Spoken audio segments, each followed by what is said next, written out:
Matagal ng tradisyon sa bayan ng Balingasag sa Misamis Oriental ang Pista ng Santo Niño.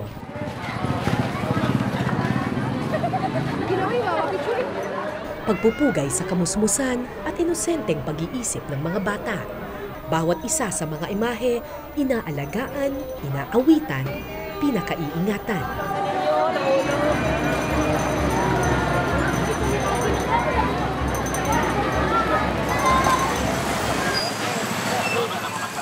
Pero kasabay ng pagpupugay sa imahe ng Batang Jesus, sa isang sulok ng pista, ibang klaseng mga bata naman ang ibinibida.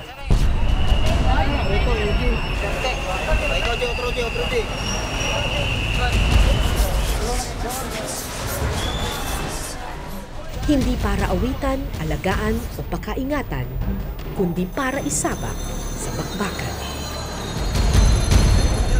This is a 3 rounds contest.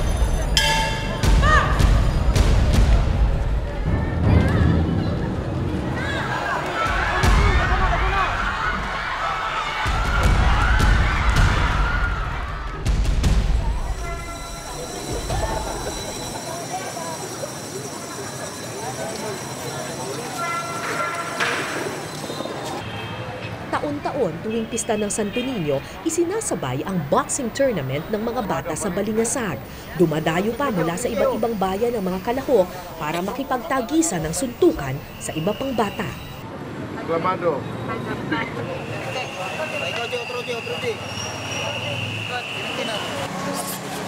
Ang 9 na taong gulang na si CJ Porres, ang pinakabata sa mga kalahok ngayong taon.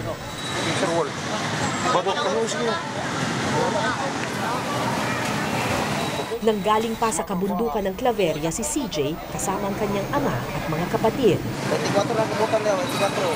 6 months training pa lang ang mga anak. 6 months training. Hindi ko akalain na gano'n ang mangyayari pero dahil sa training ko yung pinagdaanan ko. Tinatalo nila maski 3 taon na nga training pero hindi ako nagyayabang. Talagang ang anak ko may tapang, walang takot. Usap, napulo lang. Ayaw ang 50. Pulo. 150 araw-araw yan. Ano ba? 150 araw-araw. Sa umaga, 50. Sa tanghali, 50. Sa hapon, 50.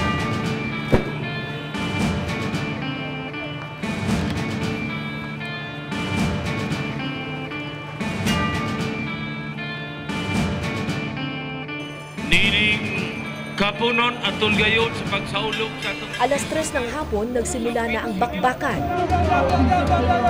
Unang sumabak ang kuya ni CJ na si Sugar Ray. Pride of Claveria, Misamis Oriental, ladies and gentlemen, Sugar Ray Forrest versus in the blue corner. Pride of Balingasag, Misamis Oriental, ladies and gentlemen, Gregorio Salcido.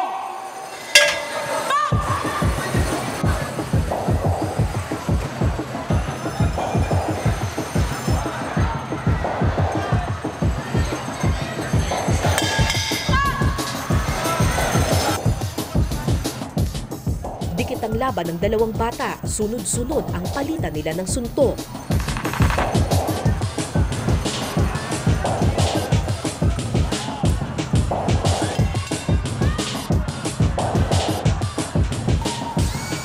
At pagkatapos ng 3 round, Ring corner.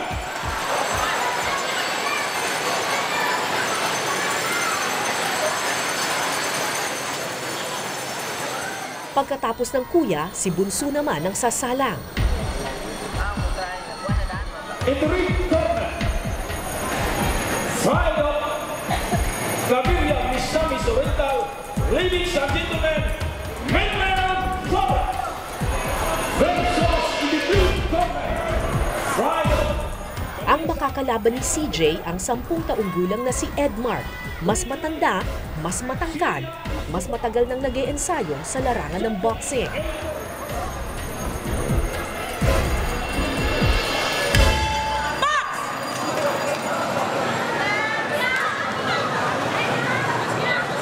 Beginning of the first round,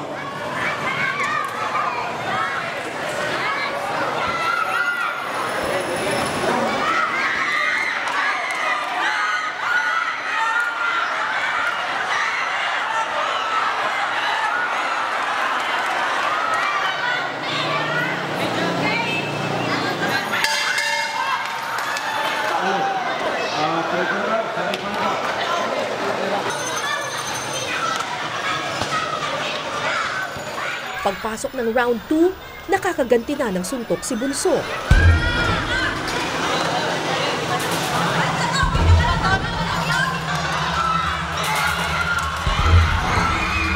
Pero sadyang malaki ang kanyang kalaban.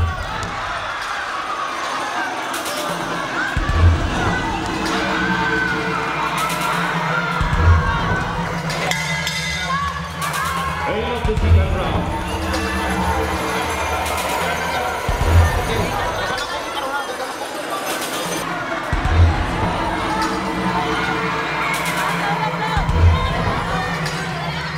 Sa huling round, patuloy na lumaban si CJ. Bigay todo na ang suntok ng mga bata. Sa puntong iyon, batid kong hindi na ito laro-laro.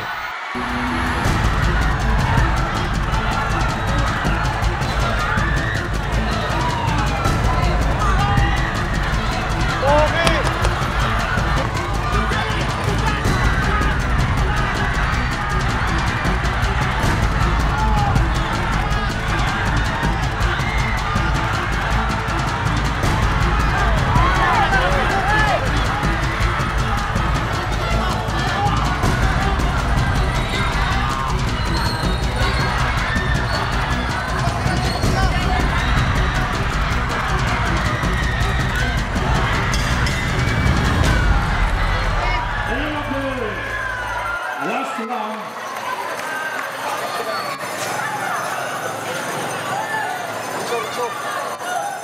Nang matapos ang laban, kabadong naghintay ang mag-aama sa resulta. The winner, Ring Corner. Nakahinga ng maluwag si Tatay Leonardo.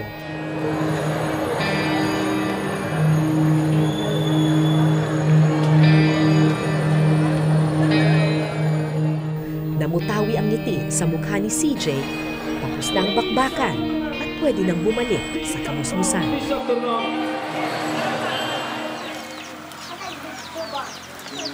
Kinabukasan, maagang nagising ang mga bata. Hindi para mag-almusal o maglaro, kundi para mag-ensayo.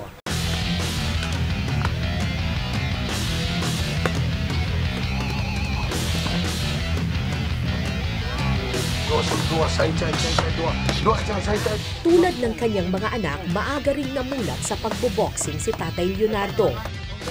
Ilang taon kayo nung nagsimula kayo? 12 years old. Tapos, Nahinto ako sa 1987 dahil naoperahan ako ng appendix. pero pangarap niyo po talaga maging boksingero nung bata kayo? Opo, talaga gusto ko nga makaawak ng pamilya ko. Oo. Noon, kita ko yung mga tatay ko, nanay ko nga nagtatanim. Di, nagkarami boxer ako sa Patangkang Endi Oro.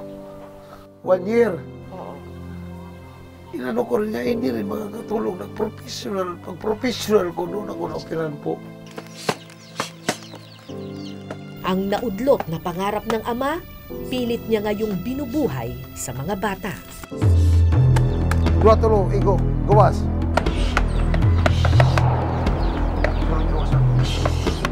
Kauulan lamang noon, maputik pa ang lupa, pero tuloy sa pagsuntok ang mga bata, gaano man kahirap at kadulas.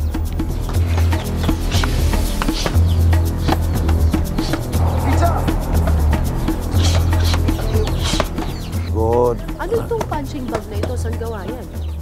Ano lang yan, yung sa aquarina.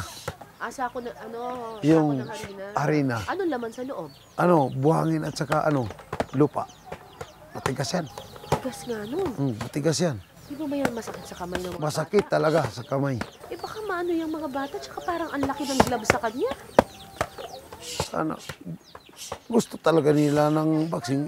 Tinitraining ko talaga ng ganun. Eh, puro masking tape na yung mga gloves. Di ba yan masakit na sa kamay ng bata?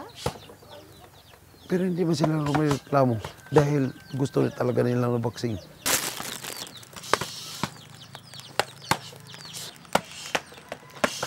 Bakit ka nag-boxing? Ba't ka pumasok sa pagbo-boxing? Makatulong sa pamilya, pangpalit ng bugas, sudan. Ano yung pagpalit ng bigas? Makatulong ba? Boxing na ako, mudaog ko. Tapos kuan kuan din ako palit na kog bugas ug kuan.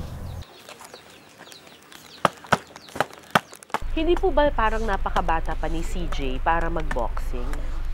Bata pa, pero gustong-gusto talaga niya.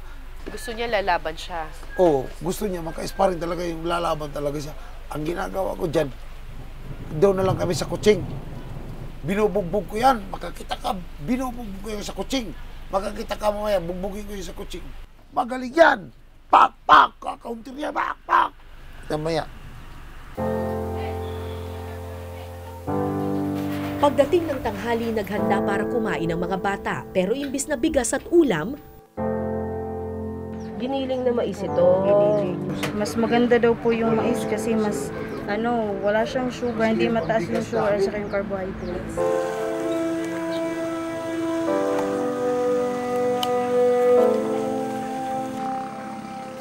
saglit lang na nanghalian ng mga bata. Pagkatapos kumain, diretso sa gulayan ng magkakapatid. Bukod kasi sa training, kailangan din nilang tumulong sa ama sa pagsasaka.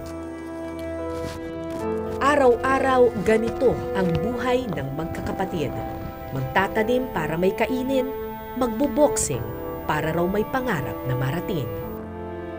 Bago kami pumunta ng laban, nagdadasal talaga kami apat. Sabi ko sa sarili, ambisyon natin ito. Ambisyon natin ito. Ipagpatuloy natin. Siyaro, kanang sabi ko sa sarili ko, tatlo kayo, walang mag-world champion. Ambisyon ko talaga. Noon pa sa sarili ko, mag-world champion talaga. Pero pangarap pa nga ba ng mga bata ang kanilang ipinaglalaban? O pangarap na lang ng isang amang nabubuhay pa sa nakaraan? Bukas, isasabak daw muli ni Tatay Leonardo ang kanyang mga anak. At ang makakalaban nila, ang Cagayan de Oro Boxing Team, isa sa pinakamagaling sa buong Mindanao.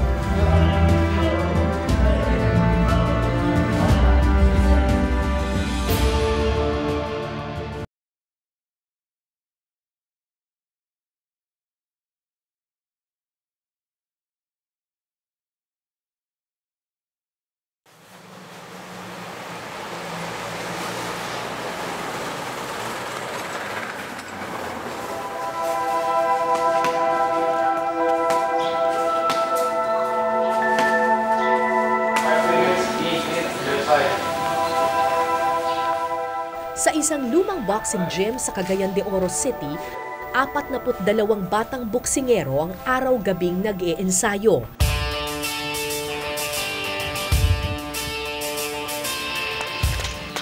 Stay-in sila sa mismong gym, kaya walang patid ang training.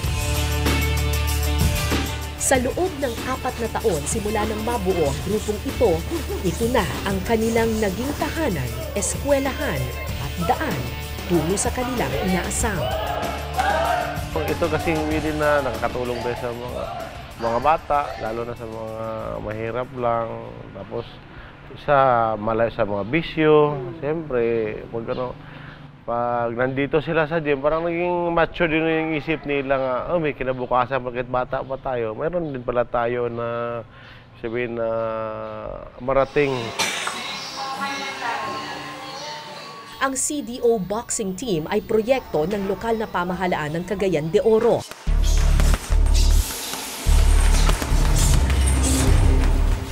Si Coach Elmer Pamisa ang namamahala sa mga bata. Dating miyembro ng Philippine team si Coach, lumaban at nanalo na sa iba't ibang bansa, pero natigil ang karera nang maapektuhan ng boxing ang kanyang utak at mga mata. Tatapatin kita kung ang mangyari sa'yo.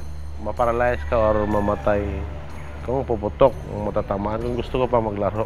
Yun ang sabi ng doktor. Oo, yung sabi ng doktor. Kaya tinigil, kaya obesa nun. Ikaw ang kuwanay, ikaw ang doolay, kamu dool.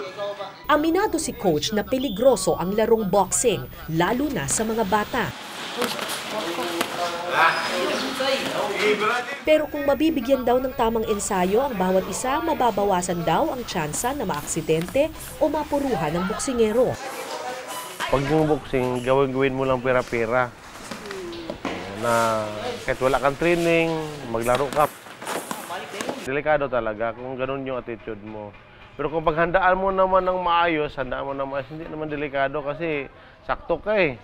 Sakto ka ng endurance, sakto yung vitamins, sakto ka ng disiplina. Kaya ganun na lang katindi ang training ng mga bata. Maliit man o malaki, babae man o lalaki. Ba't kayo nag-training mag-boxing? Ba't kayo pumasok dito sa CDO boxing team? Para matuto kami. Bakit? Para umasinso. Para makatulong kami sa nanay at tatay namin. Paano kayo aasenso sa pagbuboxing? Titirinig ng mabuti. Tapos? Pag may laban, yung pira namin, yung pirang panalo namin, bibigay namin sa nanay para bumili ng bigas. Batid ng magkapatid na peligroso ang karera na kanilang pinasok. Hindi larong bata ang pagbuboksing. Alam nila ito dahil may kapatid silang minsan nang nadisgrasya dahil sa boxing. Pag-uwi niya, hindi na siya makalakad. Sabi na, bakit hindi ka na makalakad? Sabi niya, hindi niya alam. Pag lumaban siya ng viral to gold, hindi na siya makapunta sa ring. Silver ang kinuha niya. Pag yung pumunta na sa ospital, mga 3 araw lang siya sa bahay. Napatay na. Bakit daw siya namatay? Anong nangyari? Hindi mo alam. Pero dahil sa laban. 12 anyos lamang si El John nang siya'y mamatay. Kumigil kami ng boxing. Sinabihan kami ni mama na, hinto na kayo ng boxing. Pero hindi po kami. Ba't hindi kayo huminto sa boxing? Namatay na yung kapatid mo. Gusto ko po kami sumikat para makatulong lang kasi. Mahirap lang kasi eh. Sabi niya, Uncle, pag pumasok kayo ng boxing, itatayo niyo buhay. Sabi niya. Kaya pala ganun na lang ang determinasyon sa mga mata ni na LJ at Elaide sa tuwing sila ay susuntok. Halos wala ng takot. Iisa lang ang nasa isip, mabuhay at manalo.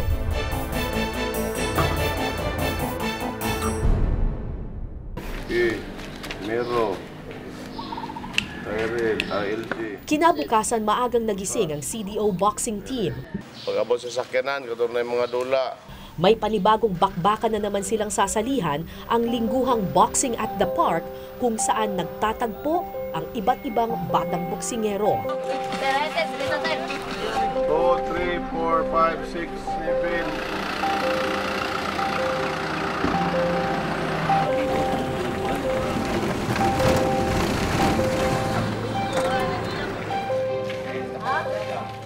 Isa sa mga unang kalahok, ang mga anak ni Tatay Leonardo na dumayo pa mula sa kabilang ibayo.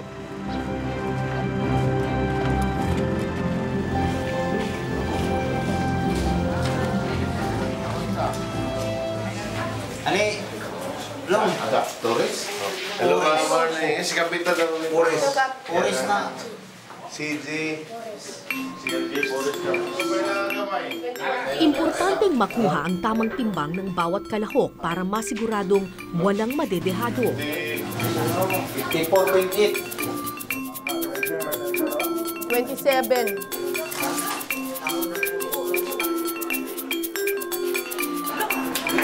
Michael Gadot of Puerto CDO.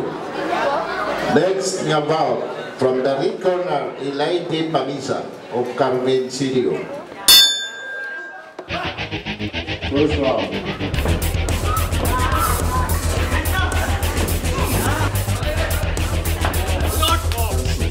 Ang Boxing at the Park ay isang lingguhang tournament kung saan nagpapagalingan ng pambato ang iba't ibang coach. Ito rin ang panahon kung kailan nagre-recruit sila ng mga potensyal na boksingero. Anong hinahanap po ninyo sa isang boksingero? Kasi sabi nyo manalo matalo, may hinahanap kayo eh. Yung tapang. Kahit na magaling yung kalaban niya, hindi sumayag, kasi matapang.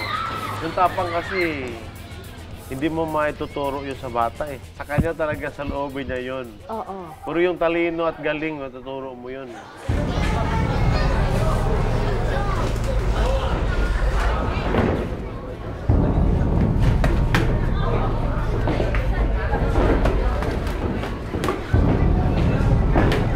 Dugo na yung ilong ng isa. Pareho silang dugo na yung ilong. Ay, sus, Marioso. From the corner, Sunny Nigila. Yan talaga yan, ma'am. Masasanay na rin yan sila. Ano? Hindi nila maabot yung narating ni Pacquiao ngayon. Hindi nila narating kung hindi sila magsimula sa ganito mag-boxing. Na yung talagang bugbugan. Kasama yan talaga. Oo, sana. Kasi pag sa laban nila, nag-aalalay-alalay lang sila, hindi nila maano na magaling sila. Kailangan bugbugan talaga yun.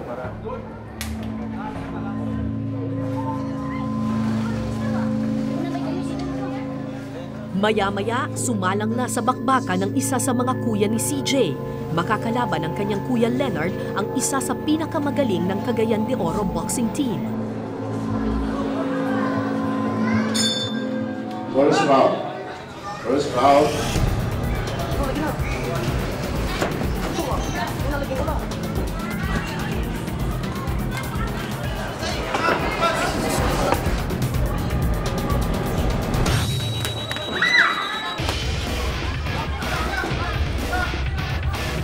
Umabot ng hanggang 3 rounds si Leonard. Yung natapos ng laro, yun na puri winner by split decision. Pero sa huli, tinalo siya ng ensayo at talino ng batang Cagayan de Oro. Nang matalo si Leonard, isinalang naman ni tatay ang kanyang panganay. Baka raw kay Sugar Ray, may pag-asa silang manalo. Ang problema, mukhang matindi rin ang kalaban ni Sugar Ray. Kaya sa unang round pa lang, na-corner na agad ang bata. Pero hindi nagpatinag si Sugar Ray. Hanggang mangyari ang di inaasahan.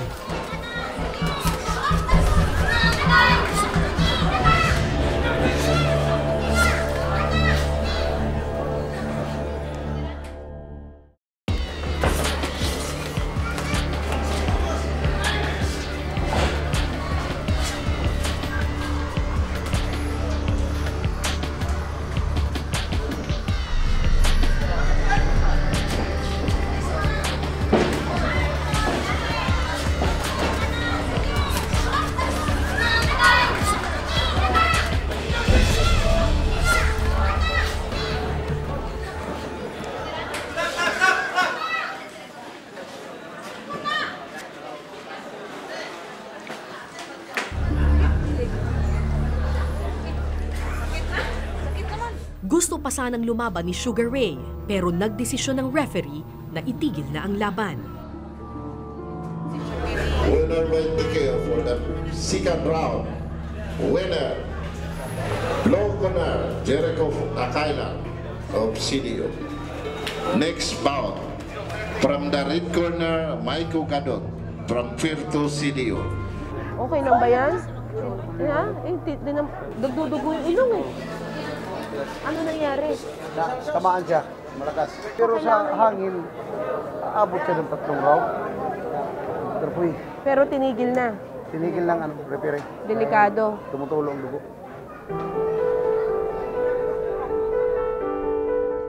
Malungkot ang mag-aama sa pagkatalo ni Sugar Ray.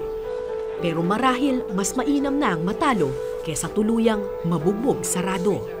Hindi ka ba natatakot bilang ama na baka biglang anong mangyari dun sa bata, masaktan, ganyan? Natatakot rin po, ma'am. Pero sabi ko, ambisyon mo natin na malaking pira Sabi ko sa sarili ko para makahon ng pamilya.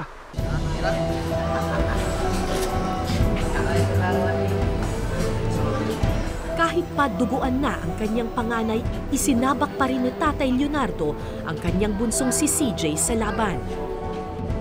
Lalo akong kinabahan, kayanin-kaya ng kanyang maliit na katawan ng bakbakan. Ang dinadasal namin sana manalo kami na walang mangyari sa mga anak ko. From the red corner, CJ Pures from Claveria, Misamis Oriental. Also from the blue corner, Nick Angelo Faila from Cagayan City.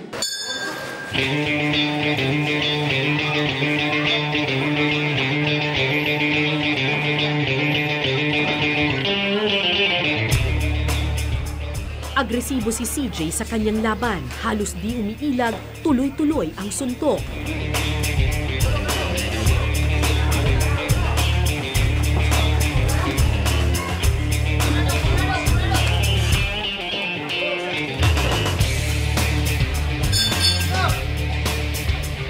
Tapos ang first round sa duda ni Pures versus Paila. Paila sa blue corner. Okay lang? Second round. Second round. Dikit ang laban hanggang second round. Habang tumatagal, tumataas din ang aming kaba.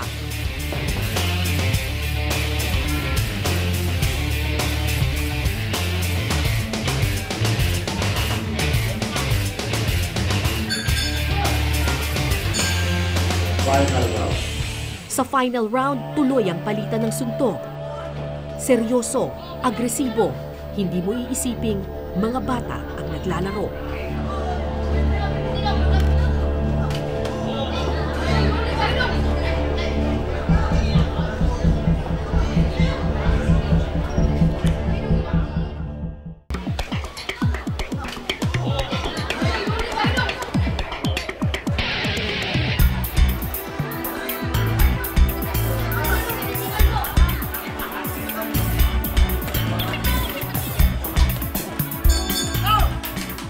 Natapos ang laban makalipas ang 3 round. Okay ka lang?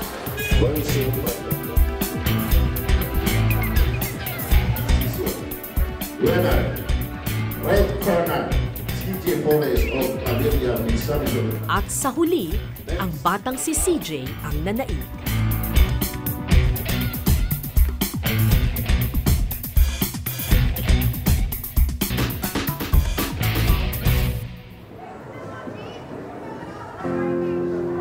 Dalawang talo, isang panalo. Malungkot na uuwi ang mag-aama, hawak ang 250 pesos na kanilang premyo. Kulang pa ito para sa pamasahe nila pauwi. Magkano premyo mo? 250 pesos? Pero minsan, may mga biyayang nagkukubli sa kasawian. Bago umuwi, kinausap ni Coach Elmer si Tatay Leonardo. So ito, bakit niyo Kahit kukunin kalaban niya to? kanina, ano yun 4 times gold medalist na si Akailar. Lumabas naman yung laro niya, kailangan hindi talaga siya mananalo doon kay Akailar. Kasi si Akailar, national champion na yun. Pero kukunin niyo pa rin? Oo, kukunin ko kasi may tapang eh. Kaya lang, hindi siya makakatama. Sayang yung ano niya, kulang kasi siya ng basic, kulang ng technique. Kasi walang coach na nag-aalaga. Mahawakan namin ito, pagdating ng mga 6 months o 1 year, makikita mo nag-iiba na yung laro nila. Gagaling na sila. Pag-iisipan pa raw ni Tatay Leonardo ang alok ni Coach Elmer. Pero sa ngayon, sapat na sa kanyang malamang hindi pala suntok sa buwan ang pangarap na kanilang inaasam. Ako po si Cara David at ito po ang Eyewitness.